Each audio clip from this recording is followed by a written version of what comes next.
네, 오늘 본문의 말씀을 가지고 이렇게 제목을 정했습니다. 내가 다시 싸우리라입니다. 오늘 우리 함께 봉독했던 말씀 가운데인 한 구절을 제가 다시 선택해서 본문의 주제 제목으로 삼았습니다. 먼저는 예레미야서를 나누기 전에 너무 중요한 말씀, 창세기 1장의 말씀을 우리가 함께 나누고자 합니다. 창세기 1장이 너무나 중요하기 때문에 다시 한번 나눕니다. 하나님께서 6일 동안 세상을 창조하셨습니다. 여러분 믿으십니까? 아멘. 네, 저도 믿습니다. 자, 하나님께서 6일 동안 세상을 창조하신 내용이 기록되어져 있고요. 창세기 1장에 이제 이 모든 일들이 마쳐진 뒤에 창세기 2장 2절에 하나님께서 이렇게 말씀으로 기록하셨습니다. 하나님이 그가 하시던 일을 일곱째 날에 마치시니 그가 하시던 모든 일을 그치고 일곱째 날에 안식하시니라. 아멘. 자, 하나님께서 일곱째 날에 하시던 모든 일을 마치셨대요. 세상을 다 창조하셨대요. 그리고 그 일곱째 날에 하나님께서 안식을 취하셨다라는 겁니다. 자, 그런데 창세기 2장 바로 그 3절에 다음 절에 하나님께서 말씀하시는 안식이 무엇인지 하나님께서 우리에게 정확하게 데피니션을 정의해 주십니다. 2장 3절입니다. 하나님이 그 일곱째 날을 복되게 하사 거룩하게 하셨으니 이는 하나님이 그 창조하시며 만드시던 모든 일을 마치시고 그날에 안식하셨음이니라. 아멘. 자, 영어로요 보면 이렇습니다. God blessed the seventh day and made it holy입니다. 하나님께서 6일 동안 세상을 창조하시고 7일째에 가만히 쉬셨다라고 보기 힘듭니다. 7일째 날을 복되게 하셨고요. Bless the seventh day and made it holy. 그 일곱째 날을 복되게 만드셨다라는 겁니다.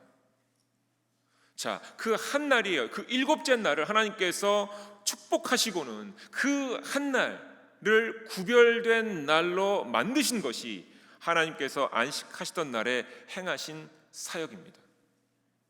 즉 하나님께서 말씀하시는 안식, having a rest, 우리가 얘기할 때는 쉬는 것 같지만 하나님께서 말씀하시는 이 안식이란 우리가 볼 때는 쉼인 것 같은데 가만히 놀고 먹는 것을 의미하지 않습니다. 하나님께서 말씀하신 안식이란 세상의 일을 멈추고 세상 만드시던 모든 일들을 다 마치시고 복을 주시고 거룩함으로 인도하시는, 거룩함을 드러내시는 날입니다. 이것이 하나님께서 말씀하시는 안식의 정의입니다. 자, 여기에 더해서 하나님께서 하나님의 자녀들 이스라엘 백성들에게 출애굽 과정을 통해서 지속적으로 반복, 리피트 하시는 거예요. 자, 안식일을 기억하여 거룩하게 지키라. 레위기 11장 44절의 말씀입니다. 내가 거룩하니 너희도 거룩할지어다. 아멘. 자, 하나님께서 이스라엘 백성들을 출애굽하시면서 광야에서 재교육하십니다. 그러면서 가르치신 가장 기본이 되는 것이 바로 안식입니다. 다시 가나안 땅에서 새로운 삶을 살려거든 안식이 무엇인지를 기억하라. 안식일이 무엇인지를 기억하라. 안식일을 제대로 지켜라라는 겁니다. 아무것도 없는 광야에서 안식이 무엇인지를 다시 처음부터 가르치십니다. 그런데 그대로 이 내용을 신약에서 예수님께서 이렇게 다시 한번 말씀하십니다. 요한복음 5장 17절 말씀입니다. 예수께서 그들에게 이르시되 내 아버지께서 이제까지 일하시니 나도 일한다 하시매. 아멘. 자, 안식일에 병자를 고치는 것을 유대인들이 보고선 지적하는 겁니다. 야, 안식일에 병자를 고치는구나. He's not the true Jew. 주이식 사람 아니야. 율법도 몰라.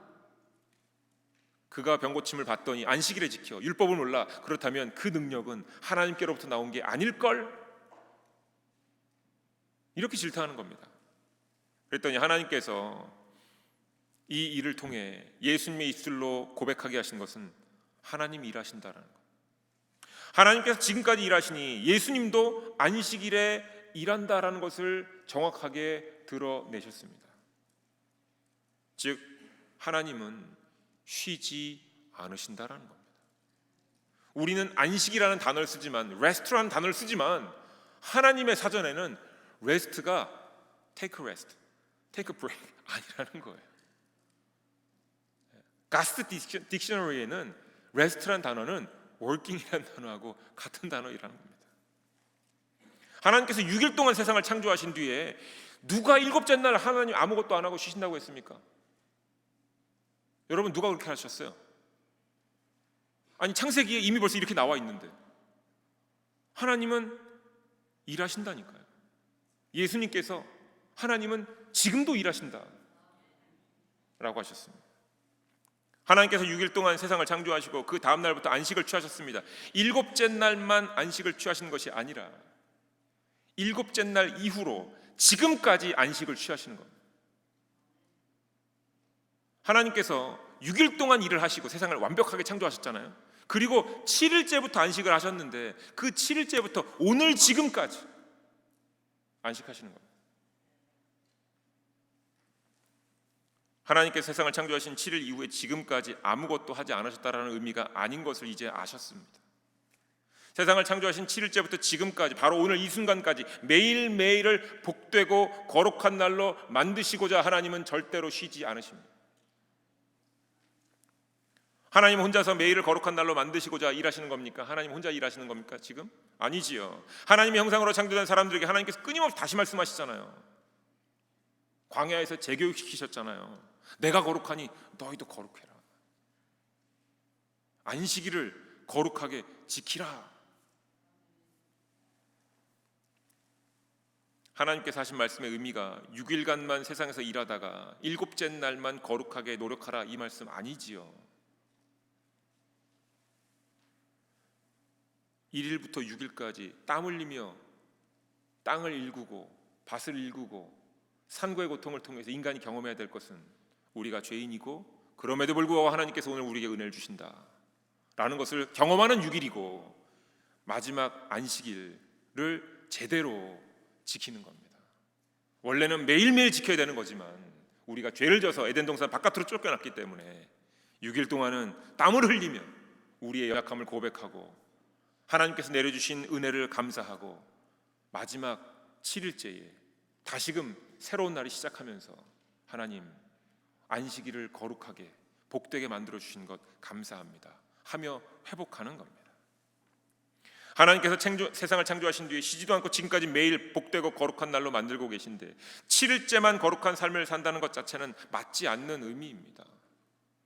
하나님의 형상으로 창조된 사람들에게 매일매일 복을 주시고요, 사람들을 다른 피조물과는 다른 구별된 존재로 살아가도록 이끌겠다라는 것이 바로 하나님의 창조의 섭리이자 뜻이었습니다.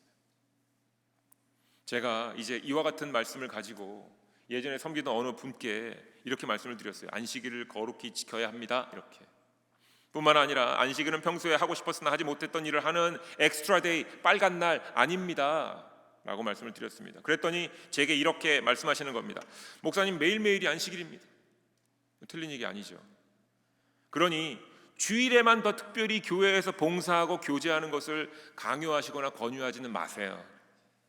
이 얘기 무슨 얘기 아시겠습니까? 매일매일이 안식일입니다. 맞지요? 그러니까 주일만 더 봉사하거나 노력하거나 뭐 함께 모였을 때 뭐 하라고 하지 마세요. 저는 일상을 안식일로 지킵니다. 아마도 제가 안식일에 대해서 권유해드린 것이 심적으로 불편하셨나 봅니다. 그래서 주일만이 아니라 매일매일을 안식일로 살아가고 있으니 주일에 특별히 더 교회 봉사 강요하지 않아도 괜찮다고 그런 의미로 말씀하셨던 것 같습니다. 그런데요, 여러분 한번 생각해 보시고 우리 스스로 말씀 가지고 우리 스스로 점검해 보면 좋겠습니다. 하루의 일상을 우리가 거룩하려고 노력했다면, 우리가 직장에서 우리의 삶에서 열심으로 일을 하면서도 하루 일상을 거룩하려고 노력했다면, 안식일이라고 불리는, 우리가 주일이라고 불리는 이 예배의 날에 예배를 드리러 나와서 하나님께 하고 싶은 말이 엄청 많을 겁니다. 하나님, 제가 월요일 날 거룩하려고 노력을 했는데 여러 가지 바쁜 일들 때문에 제가 거룩함을 놓쳤습니다. 너무 속상해요. 저는 또 그랬습니다. 눈물을 흘리면서 하나님 용서해 주세요. 다시 회복시켜 주세요. 뿐만 아니지요. 월화수목금 그 가운데 정말로 열심히 하면서 세상에 여러 가지 유혹들도 있었지만 이겨냈어요. 그랬다면 아마 또 주일날 나와서 눈물을 흘리면서 감사의 찬양을 올렸을 겁니다. 하나님, 제가 넘어질 수 있었는데, 쓰러질 수 있었는데 하나님, 제가 죄의 유혹을 이겨냈습니다. 하나님, 제가 지켜냈어요. 감사합니다. 이것만으로 끝날까요? 자, 이 기쁨, 즐거움, 때로는 회개와 고백, 예배 끝나고 나면 나누고 싶지 않겠습니까? 친교하면서 나누고 또 얼굴 보면서 얘기하고 우리가 다 같이 또 한 주간 승리해 봅시다, 이런 얘기 하고 싶지 않겠습니까? 그러니까 빨간 날, 주일은 평소에 못했던 것 하는, 오후 시간을 여유롭게 즐기는 그런 날이 될 수 없는 겁니다. 다시 한번 예수 그리스도의 말씀을 기억하셔야 됩니다. 요한복음 5장 17절, 내 아버지께서 이제까지 일하시니 나도 일한다. 하나님께서는 오늘 지금도 일하고 계십니다. 누구를 위해서 일하십니까? 맞습니다. 바로 하나님의 자녀들인 우리를 위해 오늘도 지금도 일하시는 겁니다. 하나님께서 예레미야에게 말씀하시는 겁니다. 내 말을 내 입에 두었다. 그러니까 그 말을 전하라 하시는 겁니다. 그리고는 하나님께서 예레미야를 통해서 하나님의 말씀을 남유다 백성들에게 전하기 시작하십니다. 하나님께서 이스라엘의 죄에 대해서 낱낱이 말씀을 하셨는데, 이스라엘 남유다가 지었던 죄들을 대충 종합해보면 한 3가지 정도의 죄로 요약된다고 합니다. 첫 번째는 우상을 숭배하는 죄입니다. 두 번째는 종교적인, 형식적인 종교 생활을 한 것, 그냥 종교 생활을 한 것을 하나님께서는 죄라고 말씀하시고요. 세 번째가 바로 하나님의 공의와 칭의, 특별히 하나님의 정의를 사라지게 만든 것, 하나님의 의로움을 이 땅에서 드러내지 못한 것, 이것을 지적하는 겁니다. 하나님께서 예레미야의 입에 하나님 말씀을 넣어서 말하게 하시고, 하나님께서 말씀하시는 우상이 뭔지를 사실 예레미야서 1장에 이미 알려주셨습니다. 1장 16절 말씀인데요, 1장 16절 말씀을 보면 그 가운데 이런 표현이 있습니다. 우상이란 무엇이냐? 바로 자기 손으로 만든 것입니다. 여러분, 우상 그러면 그저 어떤 눈에 보이는 스태츄 같은 것을 이야기하는 것 정도가 아닙니다. 사람이 나의 손으로 무언가를 만들고는 그것을 믿는 겁니다. 내 손으로 만들었는데 그것을 믿고는 심지어 내가 만든 것 앞에 내가 무릎을 꿇고 내가 기도를 하면서 나에게 복을 주세요 라고 하는 것, 이것이 우상 숭배입니다. 생각해 보시죠.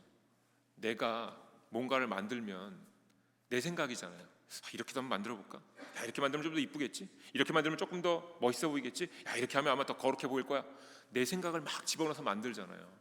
내가 만든 거잖아요. 그런데 그걸 딱 만들면서 자, 이걸 내가 만들어 놓고 내 앞에 딱 놔두고 이제 내가 얘 앞에서 무릎을 탁 꿇어 정결한 마음을 갖고 그리고 걔한테 기도를 탁 하는 겁니다. 제발 나에게 복을 내려 주시옵소서. 이게 우상숭배예요. 하나님께서 말씀하시는 겁니다. 너희들 손으로 만든 그것, 스스로 원하는 것을 앞에 두고는 그 원하는 것이 이루어지길 바라면서 그것에 절하는 것, 우상 숭배입니다. 하나님께서는 우상 숭배에 대해서 정확하게 정의를 내려주신 겁니다. 우상 숭배의 모습이 사실 어찌 보면 참 애처롭습니다. 사람이 얼마나 의지할 게 없으면 내 손으로 만들어 놓고 나서 내가 그 앞에 무릎을 꿇고 내가 그 앞에서 기도를 합니까? 그러면서 내가 만들어 놓은 것한테 나를 좀 제발 축복해 주세요. 그런데 중요한 건요, 유대인들이, 남유다 백성들이 이것도 하고 성전에 가서 예배도 드리고 제사도 드렸다라는 거예요. 우상에게도 제사를 드리는 것이 하나님 앞에서 결국 형식적인 종교 생활로 전락시켜 버립니다. 왜냐하면 하나님은 눈에 보이지 않지만 우상은 눈에 보이는 것 같고, 하나님은 내 기도에 응답하시지 않는 것 같지만 왠지 내 앞에 있는 이런 우상들은 나에게 바로바로 응답하는 것 같으니까 여기에 집중하는 거지. 그리고 이러한 남유다의 형식적인 종교생활은 결국 하나님께서 말씀하시는 정의와 공의를 시행하지 못하는 나라가 되는 겁니다. 내가 만들어 놓고 내가 그 앞에서 기도했으니 다른 사람 위해서 기도하겠습니까? 항상 나를 위해서만 하지.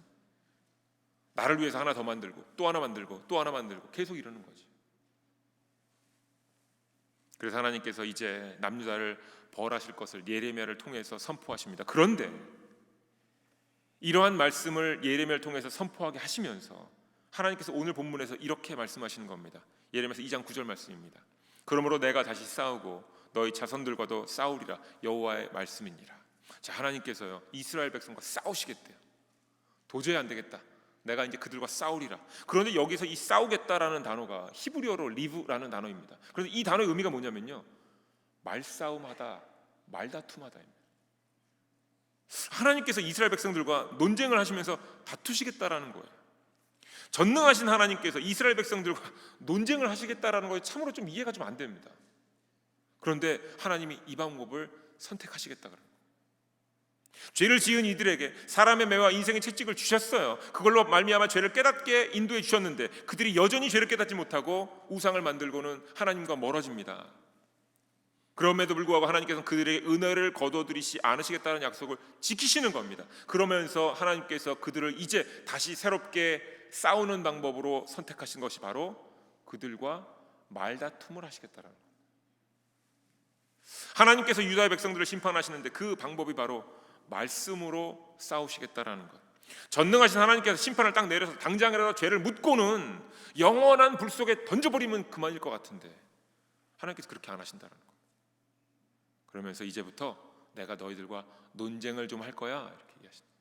요걸 조금 더 다른 표현으로 바꿔보면 내가 이제부터 너희들과 대화를 본격적으로 할 거야 이런 겁니다. 이 모습은요, 그런데 이미 오늘 우리가 함께 묵상했던 그 본 말씀 가운데 있습니다. 오늘 본 말씀 속 하나님께서 예레미야 선지자의 입에 넣어주셨던 말씀이 바로 이런 말씀들입니다. 6절 말씀입니다. 그들이 우리를 애굽 땅에서 인도하여 내시고 광야 곧 사막과 구덩이 땅 건조하고 사망진 그늘의 땅 사람들이 그곳으로 다니지 아니하고 그곳에 사람이 거주하지 아니하는 땅을 우리가 통과하게 하시던 여호와께서 어디 계시냐? 라고 말하지 아니하였다라고 하나님께서 지적하시는 거예요. 자, 이게 무슨 얘기입니까? 하나님께서 이 얘기하시는 거야. 야, 내가 너희들과 광야도 지났고 홍해도 건넜고 다 했는데 그때 내가 계속 있었잖아. 근데 왜 지금 나 안 찾아? 그 하나님 어디 계시냐라고 얘기해야지. 니네 예전에 모세가 시내산 올라갔을 때 여호와 어디 계시냐 그러면서 우상 만들었잖아. 그 경험 있잖아. 그러면 지금 다시 그때처럼 여호와 어디 계시냐 이 얘기 해야지. 왜 아예 안 찾아? 이 얘기하시는 겁니다. 광야를 함께 하시던 그 하나님 어디 계십니까? 라는 말 왜 이제 안 하냐? 자, 8절 말씀입니다. 제사장들은 여호와께서 어디 계시냐 말하지 아니하였으며 율법을 다루는 자들은 나를 알지 못하며 관리들도 나에게 반역하여 선지자들은 바알의 이름으로 예언하고 무익한 것들을 따랐느니라. 제사장들이 제사를 지내려면 어떻게 해야 됩니까? 예물을 가지고 오는 사람을 맞이하고 예물을 또 함께 드리고 또 기도하고 제사를 다 드릴 수 있도록 절차를 갈려줘야죠. 그 가운데 하나님 여기 죄인이 왔습니다. 하나님 우리의 예물을 받아주시고 하나님 우리를 성별하시고 하나님 우리에게 사함을 주시고 하나님 우리와 함께 하시는 것을 알게 해주세요라고 하면서 하나님 찾아야 되는데 제사장들이 안 찾아요. 예물 갖고 왔습니까? 자, 이쪽으로 쓰시고 라인업 하시고 자, 예물 이쪽에 드리시고 자, 기도하시고 가세요. 빠이. 율법대로 과정을 다 지키는 거예요. 그런데 하나님만 안 찾아.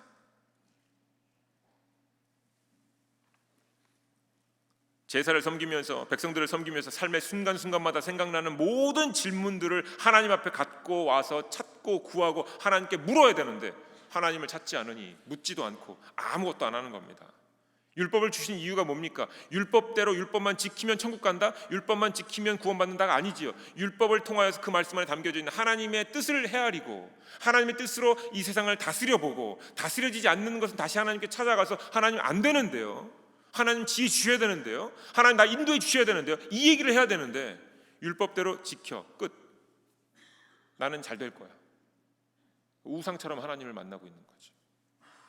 그리고는 누가 얼마나 많이 율법의 조항들을 많이 지켰나 자기의 의를 드러내고 자랑하는데 바쁜 겁니다. 자, 이 말씀들로 하나님께서 예레미야 입에 넣어주신 이 말씀들로 알 수 있는 것은요, 하나님이 지금 가장 원하시는 게 뭡니까?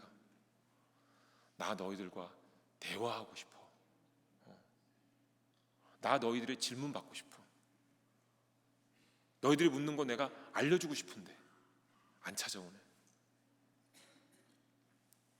매일의 삶에서 하나님의 뜻을 묻고 하나님의 뜻을 헤아려보고 하나님의 지혜를 구하면서 하나님과 함께 매일매일을 복되고 거룩하게 살도록 지어진 존재들인데 그러지 않았다는 겁니다. 노는데 바쁘고 하고 싶은 거 하는데 바쁘고 하나님께 묻지 않고요, 내 삶의 경험들을 통해서 내가 내 거 하는 겁니다.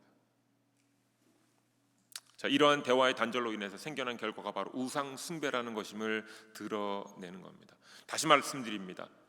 우상이란 자기 손으로 만든 것입니다. 그리고는 자기 손으로 만든 것에 절하는 것이 우상 숭배입니다. 스스로 원하는 것을 선택하고 그것을 믿고 의지하는 것이 우상 숭배입니다. 따라서 우상 숭배 앞에서 하나님과의 대화는 단절되고 필요가 없어집니다.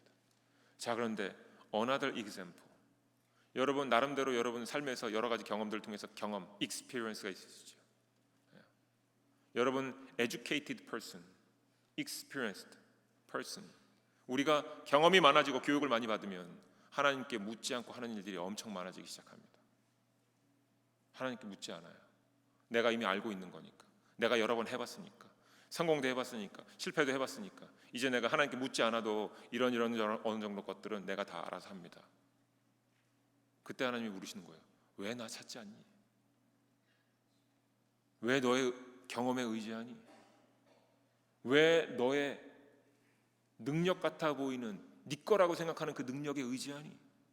너 지금 우상 숭배의 길로 가고 있는 거야. 너무 잘 아는 일이라도 매일 하던 일이라도 기도하면서 하는 거. 왜 우리가 밥 먹을 때 기도합니까? 밥 먹을 때 기도하면 밥맛이 더 좋아지나요? 왜 기도하죠? 혹시 내가 이 밥을 먹고 힘이 나서 딴짓 할까 봐 사실은 기도하는 거예요. 하나님 주신 음식 감사합니다. 먹고 마심으로 힘내어서 하나님 뜻대로 살기를 원합니다. 나 스스로 내 몸과 마음을 다스리는 겁니다.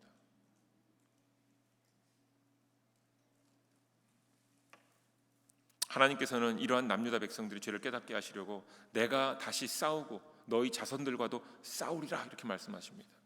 남유다의 백성들과 그런데 논쟁하시겠다라는 거예요. 정확하게 말하면 남유다의 백성들에게 이제 내가 너희들한테 본격적으로 대화를 걸 거야 얘기하십니다. 어떻게 대화를 겁니까? 나라가 망해가게 하는 것을 보게 하시는 겁니다. 기도할 수밖에 없겠지요. 하나님 찾을 수밖에 없는 상황입니다. 70년간 포로 생활 생각만 해도 끔찍한데 일부러 이 기회를 열어주시는 겁니다. 이스라엘 백성들과 대화를 원하시기에 이렇게 하시는 겁니다. 예레미야서 6장 어저께 토요일날 새벽 예배 때 제가 나눴던 본문의 말씀 가운데 봤더니 하나님께서 죄를 깨닫게 하시려고 남유다 백성들 특별히 그 사람의 아들과 아버지 앞에 장애물을 놓아두시겠다 이렇게 말씀하십니다. obstacle. 장애물을 놓아두시는 이유 무엇입니까? 장애물을 만나면 사람은 기본적으로 장애물을 넘으려고 방법을 찾지요. 그 가운데 하나님을 찾게 되는 겁니다. 근데 하나님을 안 찾아도 상관없어요. 그러면 장애물에 넘어지겠지요. 장애물 때문에 넘어져. 그러면 아파서라도 하나님을 찾습니다. 하나님 뭐예요 이거? 왜 갑자기 나한테? 그전에는 기도 안 하다가 넘어지면 넘어지는 것 때문에라도 하나님을 찾게 됩니다. 하나님이 일부러 이 방법을 쓰시는 겁니다. 제발 나를 좀 찾아라. 하나님은 이렇게라도 해서 대화를 시작하기 원하시는 것을 보여주고 있는 것에 상징적인 대표적인 단어가 바로 장애물입니다. 백성들과 대화를 원하시는 하나님께서 예레미야 입을 통해서 그 말씀들을 전하게 하시는 것, 그것 가운데 두 가지 악에 대해서 오늘 이야기합니다. 생수의 근원이 되는 하나님을 버린 것과 스스로 웅덩이를 판 것이라고 말씀하셨습니다. 자, 생수란 목이 마른 사람에게 반드시 필요한 것이지요. 즉 사람에게서 삶을 살아가면서 반드시 필요한 것이 물입니다. 물을 마셔야 하고 사람에게 목마름은 반드시 찾아옵니다. 그런데 이 사람들이 생수를 버렸다라는 거예요. 매일의 삶에서 하나님께 간구하고 묻고 확인해야 할 것들이 너무나도 많은데 이렇게 살아가는 것이 세상을 정복하고 생물을 다스릴 수 있는 유일한 길인데, 그리고 이것이 하나님 앞에서 복인데, 하나님 백성들이 하나님을 찾는 것 자체가 복인데 이것을 하지 않았다는 겁니다. 물으면 언제든지 대답해 줄 준비를 하고 계셨던 하나님이셨는데 끝까지 하나님께 묻지 않더라라는 겁니다. 따라서 자연스럽게 스스로 대답을 찾기 시작합니다. 하나님께 묻지 않으니 이제 나 스스로 묻고 나 스스로 대답하는 거지요. 그러니까 우상을 자꾸 만들 수밖에 없는 겁니다. 내 경험을 쌓고 내 경험에 의지할 수밖에 없는 겁니다. 내 판단을 의지할 수밖에 없는 겁니다. 내가 믿을 만하다라고 여기는 사람의 이야기를 들을 수밖에 없는 겁니다. 왜냐하면 생수를 버렸기 때문에. 하나님을 찾지 않고 구하지 않는 것, 이것이 악한 것이라고 하나님께서 말씀하십니다. 사랑하는 교회 여러분, 우리가 매일 일상에서 하나님을 찾고 구하지 않으면 우리는 우리 스스로의 정답을 찾을 수밖에 없고 우리에게 유익한 대로 행동하게 된다라는 것을 예레미야의 입에 하나님께서 넣어주신 말씀을 오늘 우리가 들은 겁니다.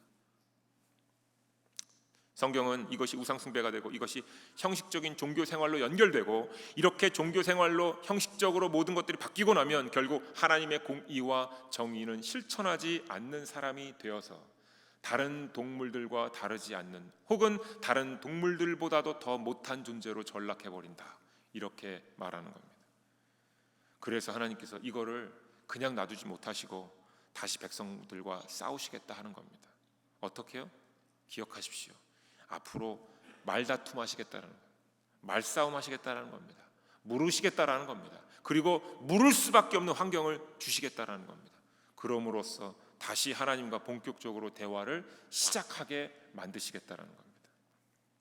나라의 멸망과 70년의 포로 생활이 너무나도 끔찍하고 원망스러워 보일 수 있겠지만 그 원망과 불평이라도 내 앞에 와서 하라는 겁니다.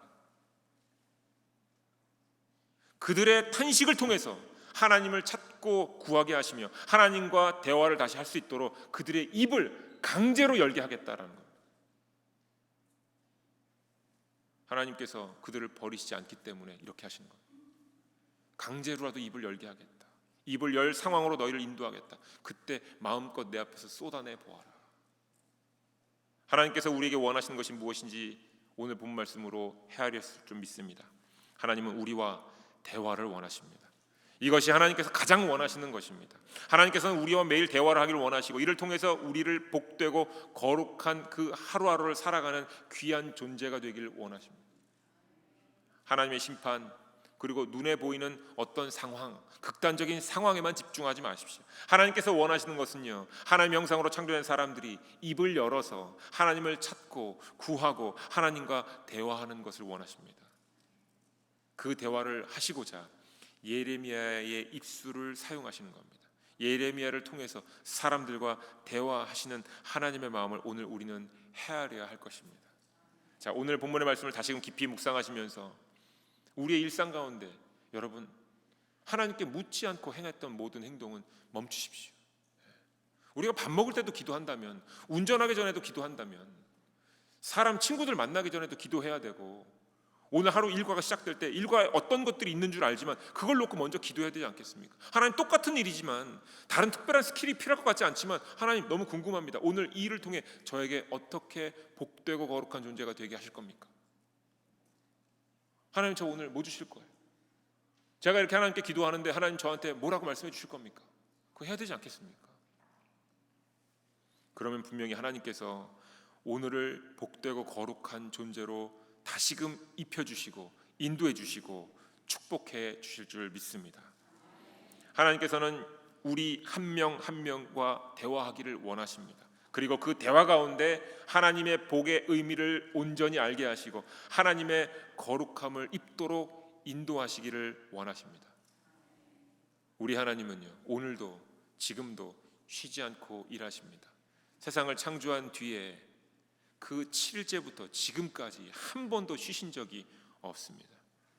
그리고 열심히 일하시는 하나님께서는 우리와 지금 대화하기를 원하십니다. 매일매일 대화를 기다리시는 우리의 아버지 하나님, 그 하나님께 입술을 열어서 대화하심으로 하나님의 마음과 사랑을 확인하시고 모두가 복되고 거룩한 하루를 살아가시길 주님의 이름으로 축원드립니다. 기도하겠습니다. 하나님, 우리와 대화를 원하시는 그 하나님의 마음을 예레미야를 통해서 알게 하시니 감사를 드립니다. 때로 우리의 불평과 원망도, 때로 우리의 징징거림도 다 받아주시면서 하나님과 대화하자고 인도하시는 분이 바로 우리의 아버지이심에 감사를 드립니다. 하나님, 우리가 하나님에게 이끌려 입술을 열고 아버지와 대화를 하는 가운데 우리를 너무나도 사랑하시고 우리를 도우시는 아버지의 사랑이 더 깊이 체험되게 하여 주시옵소서. 우리가 하나님을 떠나 죄된 길을 갔을 때에도 하나님께서는 우리를 버리지 않으셨고, 우리가 하나님을 잊었을 때에도 우리를 도우셨던 그 하나님 아버지의 사랑이 우리 가운데 있음을 다시금 고백하게 하여 주시옵소서. 하나님, 이제 우리는 스스로 생각하고 판단하는 결정을 하지 않겠습니다. 너무나도 쉬워 보이는 일에서도 먼저 멈추어 서서 하나님께 묻고 하나님의 뜻을 구하겠습니다. 우상을 섬기는 일로 나아가지 않겠습니다. 이제부터 하나님께 전적으로 구하고 찾고 두드림으로 하나님께 의지하여서 복되고 거룩한 날들을 살아가겠습니다. 우리를 지키시고 기다려주셔서 감사를 드립니다. 우리와 우리의 후손들과도 다시 싸우리라 말씀하신 그 하나님의 마음을 오늘 우리가 헤아려 싸우니 이제 우리가 하나님 백성들, 우리의 형제 자매들과 우리의 이웃들과도 다시금 대화를 시작하며 그들도 하나님께서 원하시는 대화의 자리로 함께 데리고 나올 수 있도록 허락하여 주시옵소서. 또한 우리 모두가 다 매일매일을 하나님의 복 가운데 거룩한 삶으로 채워나가는 우리 모두가 되게 하여 주시옵소서. 예수님의 이름으로 기도드립니다. 아멘.